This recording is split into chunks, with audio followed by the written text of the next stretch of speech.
Picture this. A man walks into a hotel room in Paris, and by the time he leaves it, he's convinced 5 grown businessmen that the government is secretly selling him the Eiffel Tower. Not a replica, not a scale model, the actual Eiffel Tower, as scrap metal. And it worked. It actually worked. This is the story of Victor Lustig, a man so good at lying that even after he got caught, he came back and did the exact same con again, on purpose, just to see if he could. Let's get into it. Lustig was born in 1890, in a small town that was part of the Austro-Hungarian Empire at the time. Today it's in the Czech Republic. And here's the thing about him right away. By the time authorities finally caught up with him, he was wanted by roughly 45 different law enforcement agencies.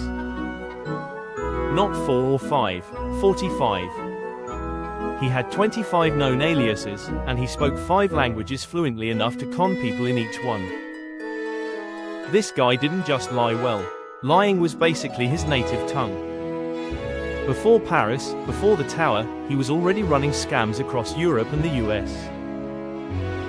Fake investment pitches to bored millionaires on ocean liners. Convincing a Texas sheriff to invest in something called the Romanian box, a small wooden device Lustig claimed could actually print money. He'd plant a couple of real bills inside as proof, tell the buyer it took 6 hours to print each new one. Collect $20,000 or more, and be long gone before anyone realized the box was just a box. And here's the detail that tells you everything about who this man was. That Texas sheriff he scammed. The sheriff actually tracked him all the way to Chicago for revenge. Lustig calmly told him he'd just been using the device incorrectly, and handed him a bag of cash to make up for it.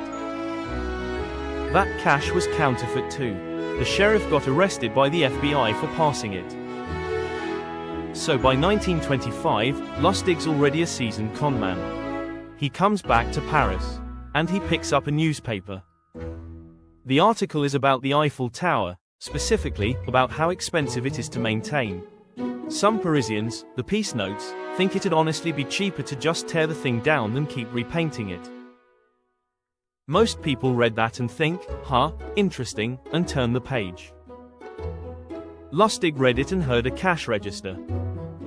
Here's the plan he came up with.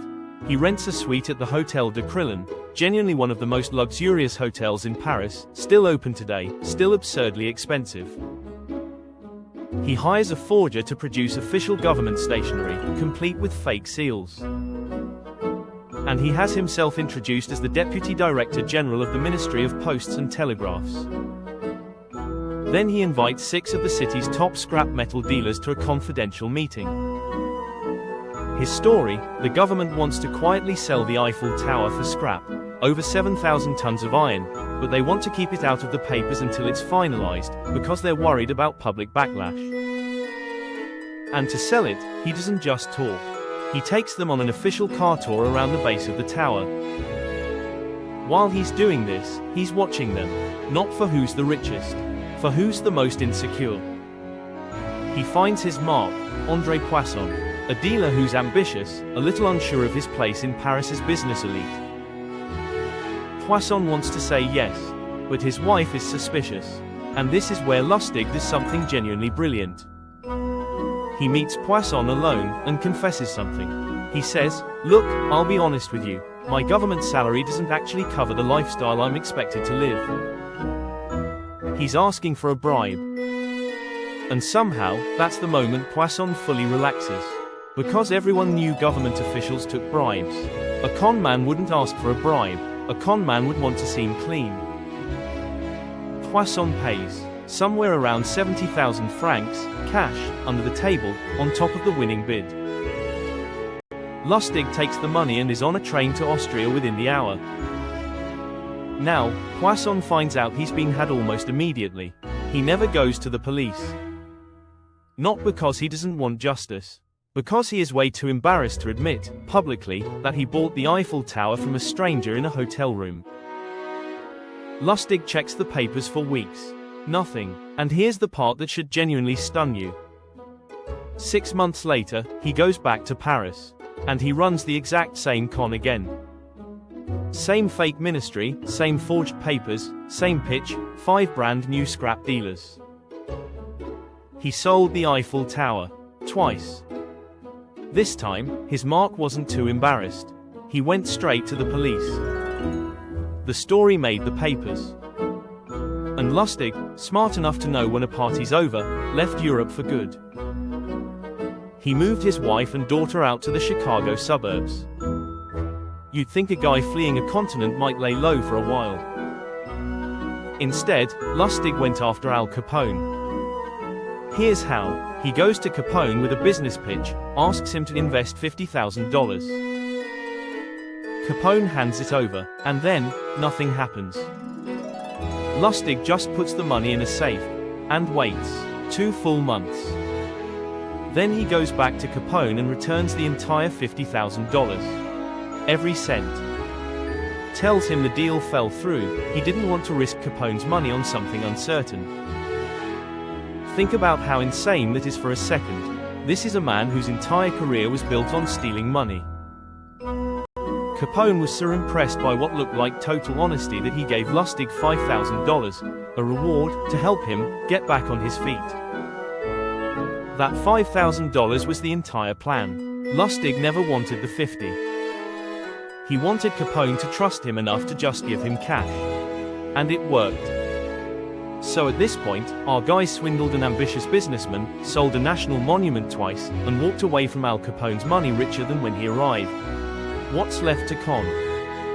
The US Treasury, apparently.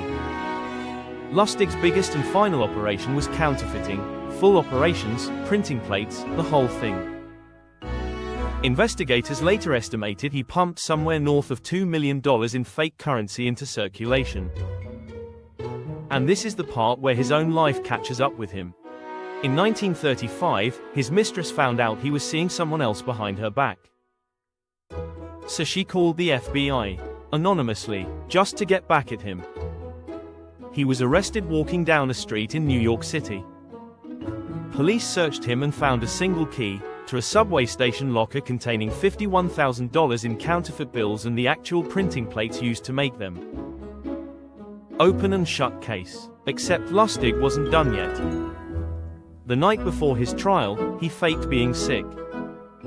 Then, once left alone, he tied bedsheets into a rope, cut through the bars of his cell, and climbed down the side of the building, Tarzan style, according to witnesses.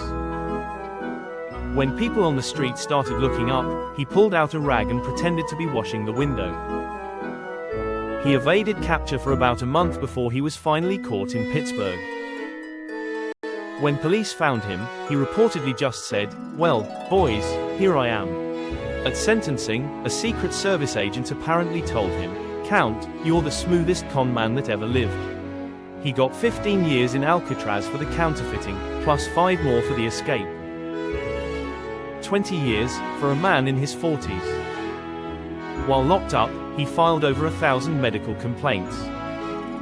Most were ignored, until his health actually started collapsing for real. By then it was too late. He died of pneumonia in 1947, at a federal medical facility in Missouri. His death wasn't even confirmed publicly until 2 years later, when his brother testified in an unrelated counterfeiting case and the judge asked him point blank if he had a brother known as the Count.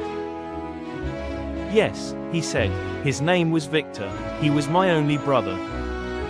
So here's the thing this story leaves you with.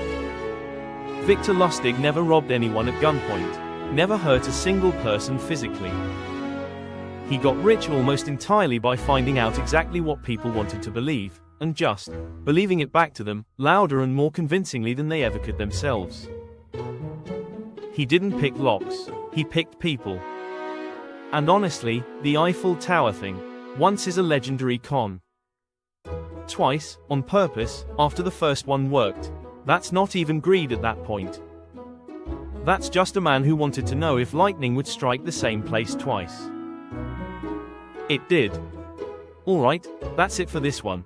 If you're new here, this channel does one deep dive into something genuinely strange every week. Sometimes it's psychology, sometimes it's history, sometimes it's a guy who sold a national monument twice. Subscribe if that sounds like your thing. See you in the next one.